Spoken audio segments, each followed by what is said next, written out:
இங்க பக்கத்தில் இருக்கக்கூடிய ஒருவர் உங்களுக்கு தெரியும், கிண்டியில் இருக்கக்கூடியவர், தமிழ்நாட்டுடைய ஆளுநர் ரவின்னு ஒருத்தர் இருக்கின்றார். நம்முடைய நண்பர் தான் அவர். அவர் தேர்தல் பிரச்சாரத்தை ஆரம்பித்து விட்டார்.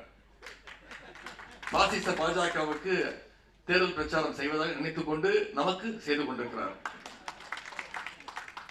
ஒரு 3 நாட்களுக்கு முன்பு ஒரு நிகழ்ச்சிக்கு போய் பேசியிருக்கிறார்.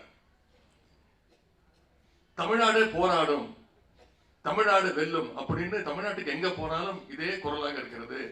எந்த சபத்தை பார்த்தாலும் இதே எழுதி வச்சிருக்கிறீங்களே, யாரை எதிர்த்து போராட போறீங்க அப்படின்னு ஒரு கேள்வியை கேட்டிருக்கிறார். நான் ஏற்கனவே அவருக்கு நான் ஒரு பதில் சொல்லியிருக்கின்றேன். திரு ஆளுநர் ரவி அவர்களே, உங்களோடு தான் தமிழ்நாடு போராடும், உங்களை வென்று காட்டுவோம். பெரியார் தொண்டர்கள் நிறைந்திருக்கிற இந்த அரங்கத்தில் நான் இன்னும் அழுத்தம் திருத்தமாக சொல்ல விரும்புகின்றேன்.